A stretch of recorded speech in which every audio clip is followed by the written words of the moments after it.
A young woman's hand, trembling uncontrollably in the drafty foyer of a Connecticut estate. Her nails are short, unpolished, her fingertips calloused from years of hard work. She's gripping an old photo album, its spine fragile and its corners frayed as if it had been opened 1,000 times. A single tear hits the faded cover, blooming into a dark stain on the paper. The camera tilts up to find Lauren, 20 years old.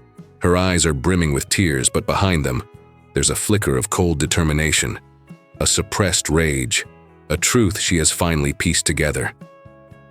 In the background, blurred but imposing, Vincent Sterling descends the first step of the grand marble staircase.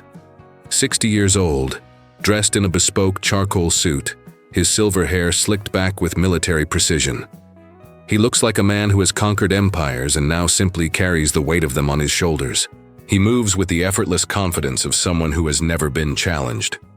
Lauren's voice shakes, but it rings clear through the suffocating silence of the hall. "Mr. Sterling." He knew.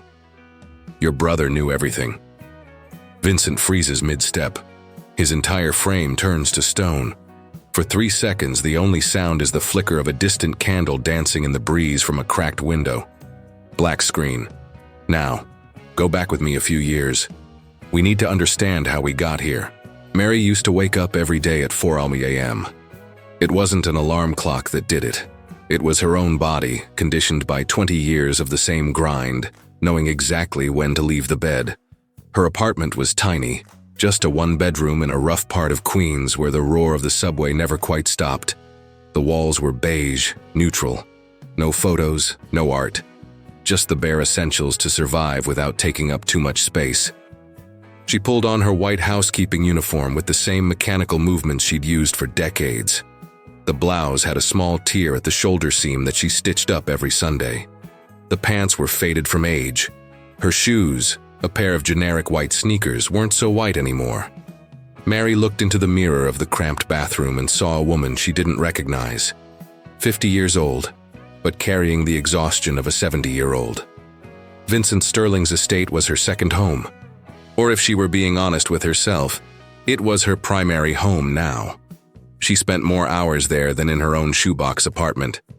20 years of polishing marble floors, 20 years of observing wealth without ever being allowed to touch it, only to serve it. On that specific morning, like so many others, Mary was on her knees in the main foyer of the mansion. A bucket of bleach water beside her, a worn rag in her hand. She scrubbed the floor in circular robotic motions while in the adjacent study, Vincent was on a call. His voice was crisp, confident, executive. $2 million then, done. Wire the funds today." Mary kept scrubbing. The rag left wet trails on the marble. She knew every vein in the stone, every tiny imperfection. 20 years grants you a strange intimacy with a place that doesn't belong to you. Vincent walked out of the study, still on the phone. He walked past Mary without seeing her, or rather seeing her the way one sees furniture or potted plants. Something that was there, that had a function, but didn't warrant attention. His gray suit cost more than her annual salary. His shoes were polished by other hands. Everything about him breathed the air of someone who never had to worry about a bill in his life. "The sooner the better," he said into the phone. "I don't care about the details. I just want results." Mary kept scrubbing. Her knee throbbed. It always throbbed. Arthritis, the doctor had said, chronic inflammation, but she couldn't stop. She didn't have the luxury of rest. Lauren showed up at the estate around 11 that morning. She had left her nursing classes early. Her eyes scanned for her mother, while her fingers clutched a small bottle of blood pressure medication. Mary hadn't agreed to let her daughter bring the pills to the mansion. But Lauren had insisted. Her mother was getting too forgetful these days. "Mom!" Lauren called out, her face etched with worry. Mary stood up quickly, but not as fast as she should have. Her body protested. Vincent heard the voice of a stranger in his house and appeared at the doorway of the living room. "Who is this?" he asked, his eyes sweeping over Lauren as if she were a trespasser. "My daughter, sir," Mary replied, her voice suddenly shrinking. "Just dropping off my medicine. She's leaving right now." Vincent observed Lauren for a few long seconds. His eyes were cold, appraising, like someone calculating whether an asset is worth the trouble.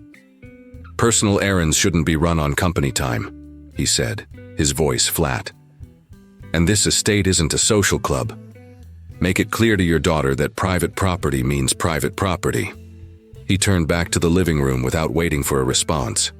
Lauren squeezed her mother's hand for a second, her face flushing red with anger, but she knew resisting would be worse. So she left. That night in their cramped apartment, Mary lay in bed crying. It wasn't loud. It was the silent weeping of someone who has cried so much their body has learned to do it without making a sound. Lauren sat beside her and held her hand. "Mom, why do you stay there? Why do you keep doing this?" Lauren asked, her young voice still full of the indignation that life hadn't yet crushed out of her. Mary turned to her daughter. Her eyes were two deep wells of exhaustion. "When you were 5, you had a severe kidney infection," Mary began. "The doctors said we needed a specialist. Your father had already walked out on us. We didn't have insurance, nothing. I was going to lose you." Lauren listened in silence. "Vincent.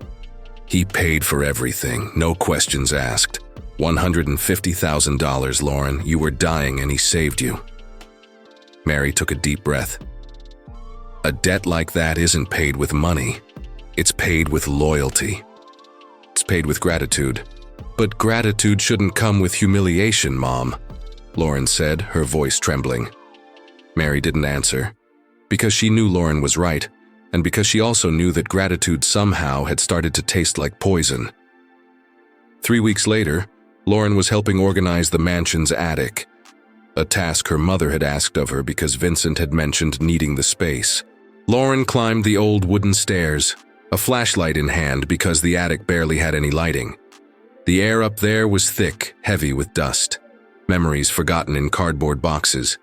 She found a box in the corner covered in cobwebs. The name was written on the side in faded cursive. Edward. Lauren took a deep breath. She knew the story. Vincent had a brother who died young. He never spoke about it, never mentioned the name. It was as if Edward had never existed.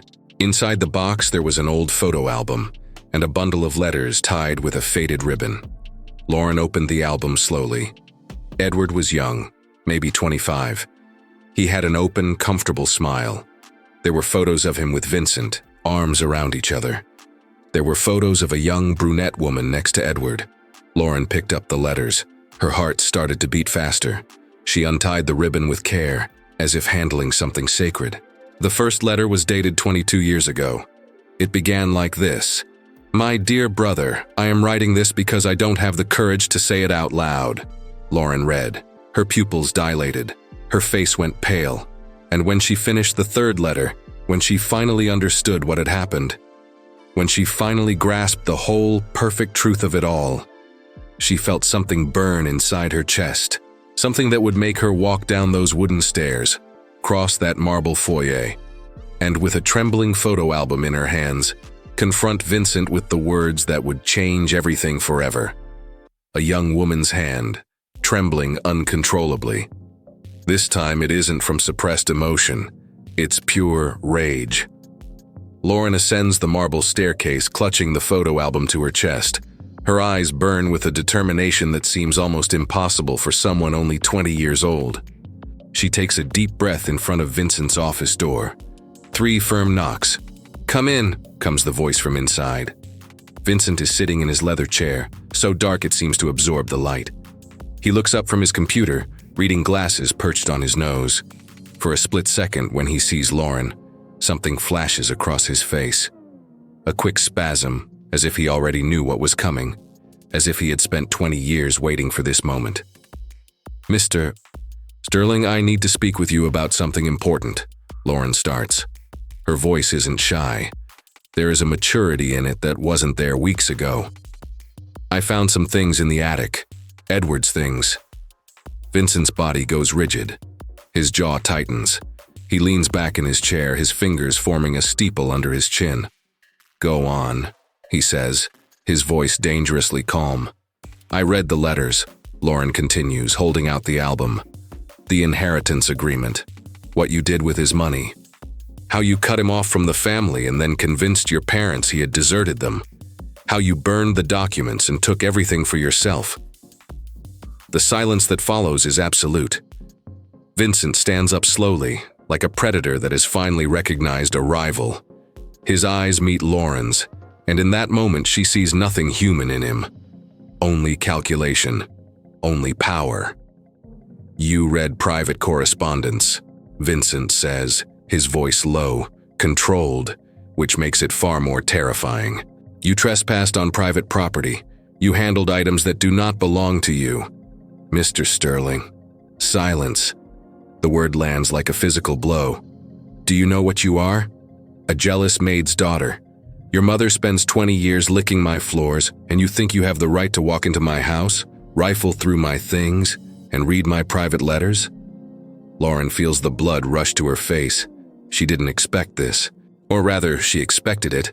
But hope and reality are two different things. "What you did to your brother was wrong," she manages to say.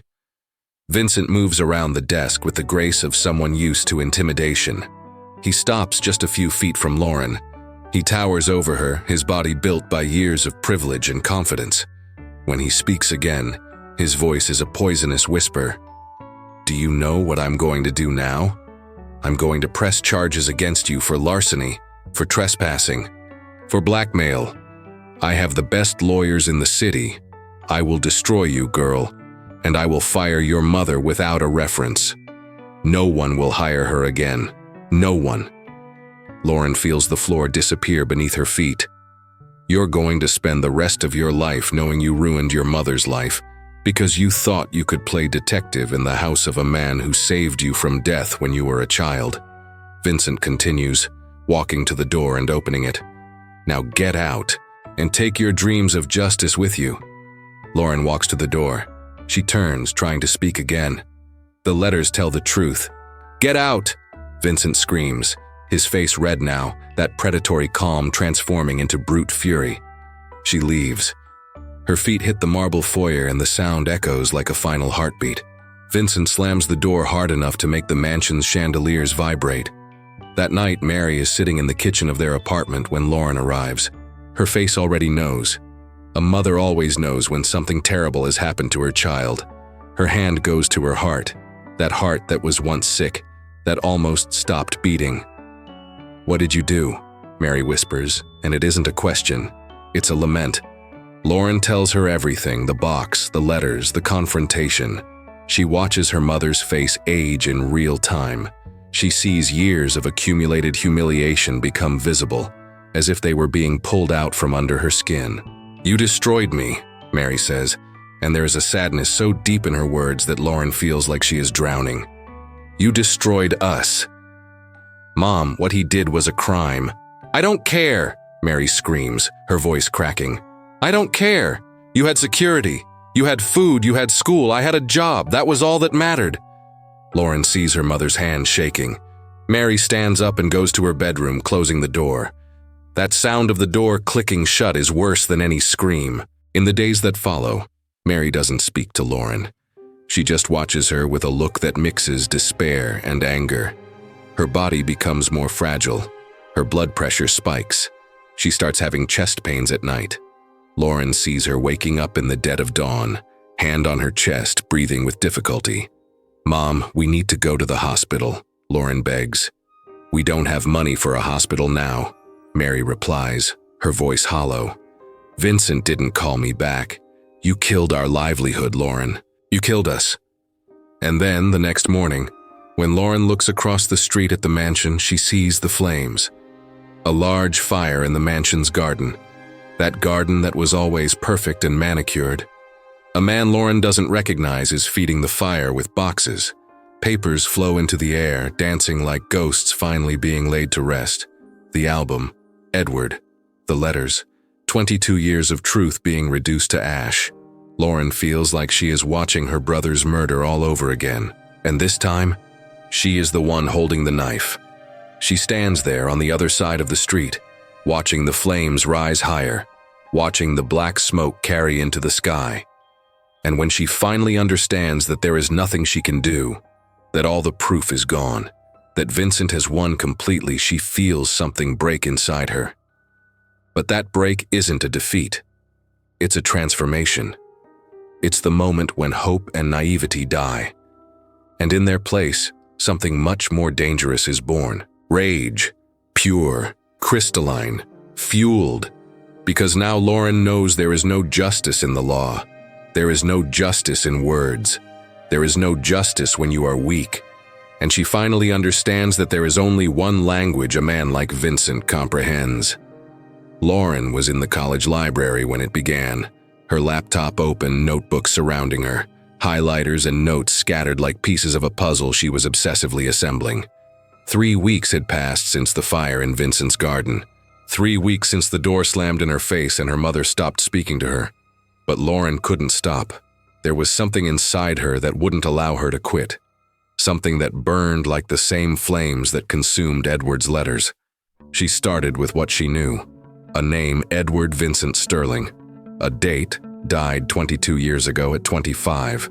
She scoured public records, digitized obituaries, hospital logs she managed to access through a nursing colleague.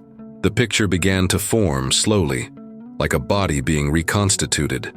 Edward had been the family's golden child, a gentle young man, too generous for his own good. He had worked at a charitable foundation, helping the homeless. Vincent, on the other hand, had gone into business. Real estate, investments, everything related to money. The two were opposites from birth. Lauren discovered through old newspapers that their father had died when Vincent and Edward were still young. A sudden death. The will had been read, and there was a specific clause. A significant stake in a philanthropic foundation was to be divided equally between the two sons. It was considerable wealth, and it was exactly the kind of wealth a man like Vincent could never let slip through his fingers. She found the name of the family's old attorney in an archived contact list. Mr. Elias, 83 years old, retired, living in a modest house near the city center. It took Lauren 2 weeks to get his address. It took another week to convince him to open the door. Mr. Elias was small, bent by time, his face a map of deep wrinkles. When he saw Lauren, something in his eyes changed. Recognition, perhaps, or remorse. "Are you a relative of Vincent's?" he asked, his voice brittle like old paper. "I am an acquaintance," Lauren replied carefully. "I'm researching the family history, about Edward." Mr. Elias's face went pale. He almost closed the door. "I can't talk about that," he said, his hand trembling. "Please," Lauren pleaded, "just the truth. What happened to Edward?" The old lawyer observed her for a long moment. Lauren saw tears in his eyes, but she also saw fear, an old, deep-rooted fear. "I am a cowardly man," he said finally, opening the door just a crack. "I did things I cannot undo. And the price I paid was living all these years knowing I committed an injustice." He told parts of the story. How Vincent had come to him weeks after their father's death. How he had offered money to alter the estate documents. How he, Mr. Elias, had refused at first. But then Vincent threatened him. He had powerful friends. He had influence. He had the ability to destroy a lawyer's career with half a dozen phone calls. "I was weak," whispered Mr. Elias. "I had a family. I had responsibilities. So I did what was asked. I altered the documents. I made it look like Edward had voluntarily renounced his inheritance, that he had signed the papers. But he didn't sign them," Lauren said, and it wasn't a question. "No," the old man confirmed. "He never knew. Vincent forged everything. And then Edward discovered what his brother had done." Lauren felt her heart race. "How did he find out?" "I told him," said Mr. Elias, his voice cracking. "I couldn't take it anymore. I sought Edward out and told him everything. I asked for forgiveness. And he just cried. He cried because he discovered the brother he loved was capable of betrayal. After that, Edward isolated himself. He left the family. He left the city. If he had lived." The old man didn't finish the sentence. He didn't need to. Lauren left that house with pieces still missing, but with something more important. Confirmation. What Edward had written in the letters was true. Vincent had been a liar, a thief, A man who stole his own brother's emotional life. But she made a mistake. A fatal mistake. 2 days later, when the police knocked on Lauren's apartment door, she understood exactly what it was. Vincent had hired a private investigator. A man named Marcus with tattoos on his forearms and eyes void of any compassion. He had followed Lauren. He had seen when she visited Mr. Elias. He had taken photos. And then he had surgically dismantled her life. He found an old unpaid ticket Mary had ignored. He found a questionable doctor's note Lauren had used to skip a college exam. He found private chats on social media where she had made critical comments about a professor. He found everything that could be weaponized. The invitation to the mansion came through a lawyer, a cordial, formal request. Mary and Lauren attended because there was no choice. Because when Vincent calls, people go. The office was exactly as Lauren remembered. The same walls with expensive art, the same dark wood desk, the same atmosphere of power. But this time, when Vincent sat down, something was different. He wasn't furious. He was calm. And a calm Vincent was far more dangerous than an angry one. "Lauren," he began, his tone overly civilized, "you have been causing us some trouble." He placed a folder on the desk. Inside were photos. Embarrassing photos of Lauren in private moments. Photos of Mary in her white uniform on her knees, scrubbing the floor. Photos of both in humiliating situations, captured, cataloged, stored. "This is invasion of privacy," Lauren said, her voice coming out weaker than she expected. "Perhaps," Vincent replied, turning a page, "but what is in here is absolutely legal for circulation, especially considering the additional documentation I have." He showed the unpaid bills, the questionable notes, the private chats printed and organized as if they were evidence of a crime. "You are committing fraud at your college," Vincent continued, pointing to a document.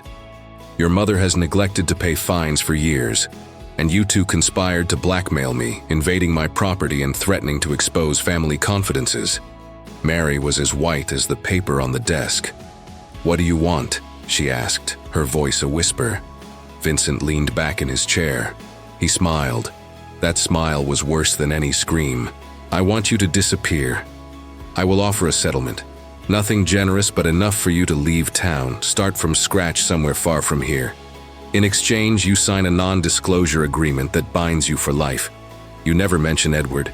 You never mention anything you discovered. You never speak a single word about me or my family." He slid another document across the desk. A contract, so thick it looked like a Bible. "If you agree, life goes on. You get money and peace. If you don't agree," Vincent opened his hands. "Well, I will sue Lauren for fraud, for trespassing, for blackmail. I will destroy your career before it even starts. And your mother? She goes to the street without references, without prospects. At 50 years old, no one will hire her." Lauren felt like she was drowning. She looked at her mother. Mary had her eyes closed, as if she were praying. "You want us to sign now?" Lauren asked. "That would be convenient," Vincent replied. Lauren took the pen Vincent offered. Her hands trembled. She leaned over the contract, reading the words that would imprison her and her mother forever. Eternal silence, absolute confidentiality, penalties that would destroy anything they owned if they violated the agreement. It was in that moment that she saw it. A framed photograph on the office wall, on a shelf next to other trophies of his successful life. Vincent and Edward, young, maybe 20 and 25, both smiling genuinely. They were standing next to an old car, a faded Beetle, in a place that looked like a beach. Lauren knew that photo. She had seen it in the album, but this time, looking at it through the glass frame, she noticed something she had never seen before. Sitting on the shelf right next to the frame, catching the light, was a small object, a small screwdriver hand-carved from wood, the kind of thing a person makes when they love working with their hands, the kind of thing you don't forget. She had seen an identical one in the photos of Edward's album. The pen stopped in mid-air. Lauren's hands were shaking, but this time for a completely different reason. Lauren didn't sign. Her hand was frozen in the air, the pen suspended over the paper that would imprison her forever. Vincent noticed. His eyes narrowed. "Is there a problem?" he asked, his voice still calm, but with an edge of irritation starting to show. Lauren didn't answer. She was staring at the shelf, at that simple glass frame, at that wooden trinket that no one else would have noticed. "I think I need some air," Lauren said, standing up abruptly. She walked to the shelf. Vincent didn't stop her. Why would he? He was invincible in that office. Lauren picked up the frame. It was heavier than it looked. She turned it over, feeling the back. Nothing. But there was a gap. A tiny, almost invisible slot between the wood backing and the frame, as if something had been slid inside. "Lauren, put that back," Vincent ordered, standing up now. She ignored him. Her fingers found a latch, maybe triggered by the way the backing was set, and pulled. The frame didn't just hold a photo, it had a false back. Dusty, forgotten, hidden away for who knows how long, was a yellowed envelope. "No," Vincent said, his voice changing radically. That predatory calm vanished completely. He was just a man now, a scared man. Lauren opened the envelope carefully. Inside were several letters typed on fragile paper. The first was dated 21 years ago. The signature was unmistakably Edward's. "Edward," Lauren whispered. "Put that back right now," Vincent said, his face red, his voice trembling. "You have no right," Lauren began to read out loud, Edward's voice cutting through 2 decades of silence. "My dear Vincent, I am writing this because I don't have the courage to say it out loud, and because I know I never will. I found out yesterday about the documents, about how you altered everything, and I should be furious. I should be screaming. I should be coming after you with rage. But do you know what I feel? Pity."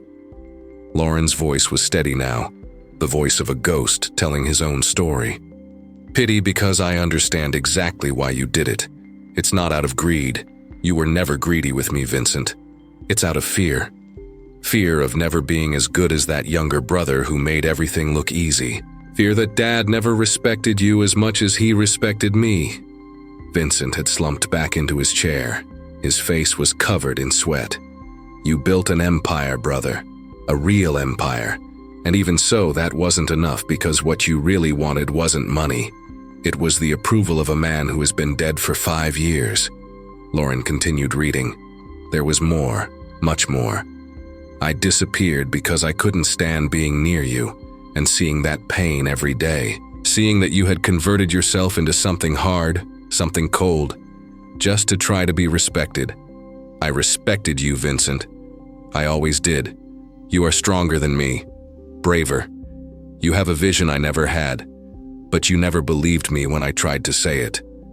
The last letter was the most fragile, the paper almost transparent. Brother, I am leaving, for good this time.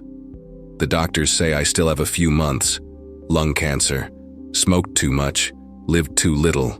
But before I go, I need you to know that I forgave you. I forgave everything. The documents, the lies, the manipulation. Because you did it all for a reason I understand completely. You were afraid of not being loved." Lauren paused. Her voice choked up. "And that was what broke my heart, Vincent. Not the betrayal. It was knowing that the man I admired most in the world thought he needed to steal from me to be respected. You were already respectable. You were already loved. You didn't need anything from me. You just needed to believe in yourself." The last line was underlined with ancient tear marks, the paper almost disintegrated by the years. "Forgive yourself, brother, because I already forgave you a long time ago." The silence that followed was absolute. Lauren lowered the letter slowly. Mary was crying silently. And Vincent? Vincent was just a broken man in a dark leather chair. He wasn't the villain Lauren had imagined. Or rather, he was. But he was a villain created by fear. A villain who had spent 22 years imprisoned by his own insecurity, protecting a scar that would never heal. The empire he had built wasn't wealth. It was a mausoleum, and he had spent his entire adult life living inside it, surrounded by everything he had stolen from a brother, who had forgiven him before dying. Lauren watched Vincent cry. It wasn't a cry of anger or humiliation. It was the cry of a man who finally understood that the person he hated most in the entire world had always been himself. Her steps echoed in the office as she approached him. She placed the letters delicately on the desk, not as a weapon, as a final gift. "You killed your brother twice," Lauren said, her voice containing a mercy she didn't know she possessed. "Once when you stole from him, and again when you didn't believe he forgave you." Vincent didn't answer. He just picked up the first letter with trembling fingers and began to read. Mary stood up. She took Lauren's hand, and together, mother and daughter, they walked out of that office, leaving Vincent alone with the ghost that had been alive inside him for 2 decades. Because sometimes the greatest injustice isn't the one committed against you, it's the one you commit against yourself. Lauren returned a week later, alone this time. She entered the mansion through a side door, like someone who knows every stone of the place. Vincent's office was exactly as she had left it. The letters were still on the desk. Vincent was sitting in the same chair, but he wasn't the same man. His suit was rumpled, his hair wasn't combed. There was stubble on his face. He looked like someone who had spent a week living inside an open grave. "Lauren," he said when he saw her. His voice held no authority. It was just the sound of a man who had too much to say and didn't know where to start. "I need you to read something," Lauren replied, placing a sheet of paper on the desk. It was an excerpt from Edward's last letter, transcribed in clear print. "Read it out loud." Vincent took the sheet. His hands shook so hard the paper vibrated. He began to read, his voice cracking on every word. "You were already respectable. You were already loved. You didn't need anything from me." He couldn't continue. The sheet fell from his hands. Vincent buried his face in his palms and wept like a child, like a man who finally understood that he had spent his entire life chasing the respect of a dead father and destroying the love of a living brother. "I killed him," Vincent whispered between sobs. "My brother was here asking for help and I rejected him. I humiliated him, and he forgave me anyway." Lauren said nothing. She just waited. Because sometimes, silence is more powerful than any word. "Your father never loved you less," Lauren said finally. "Edward knew that. He tried to tell you, but you wouldn't listen." Vincent lifted his face. His eyes were pools of pure regret. "How do you know that?" "Because it was obvious," Lauren replied. "When you love someone for real, you feel when they are afraid. And Edward felt your fear for years. He just didn't know how to help you." Vincent took a deep breath. His entire body seemed to be disintegrating. "What do you want?" he asked. "Money? You can have as much as you want." "I don't want your money," Lauren replied, placing a printed document on the table. It was written in legal terms, but its objective was simple. "I want Edward's name restored publicly in the foundation your father created.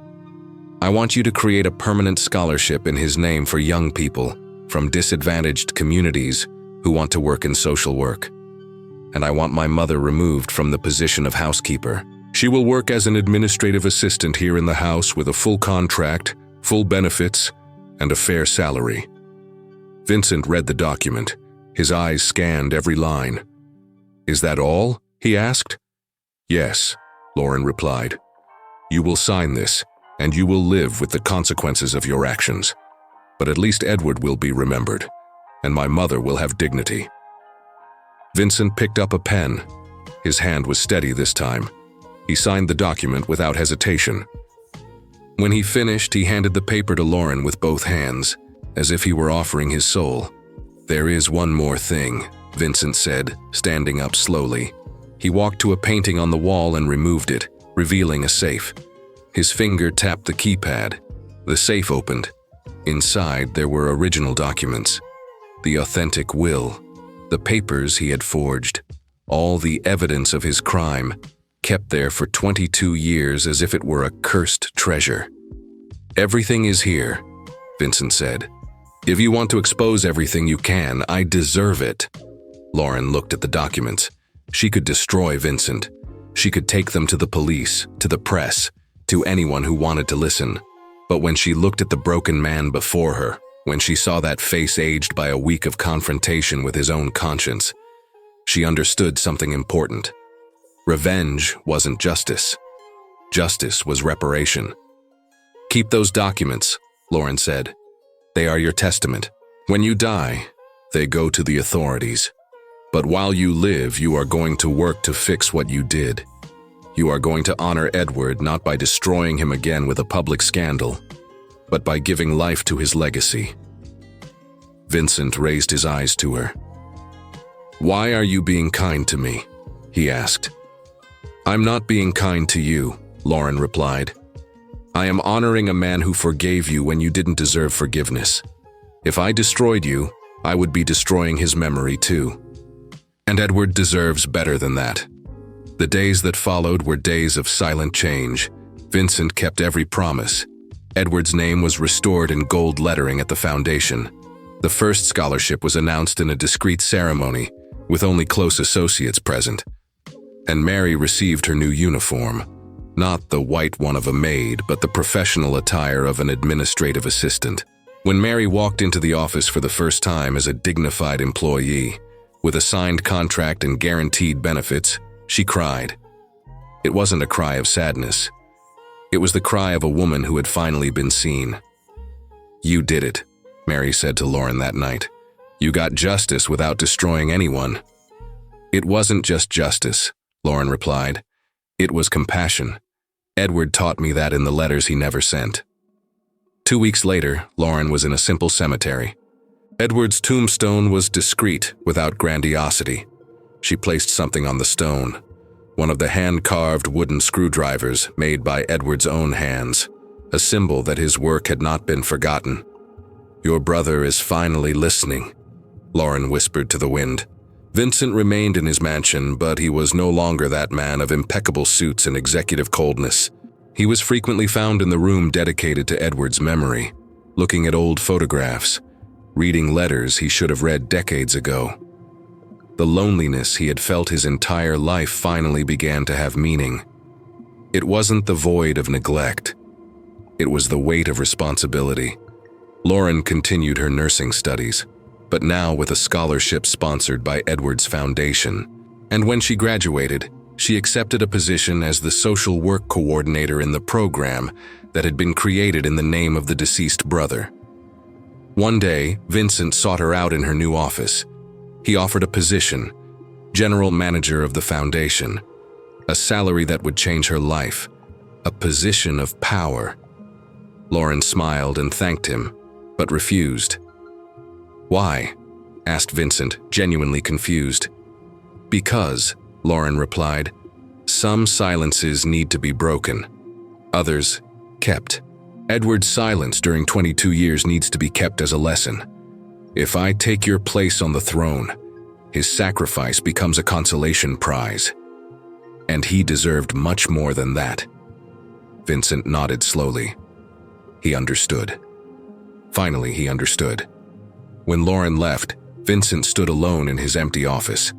There was no more power there, only the responsibility of keeping the memory of a man he had killed twice and who forgave him anyway. It is revolting to see someone be destroyed by another's greed, isn't it?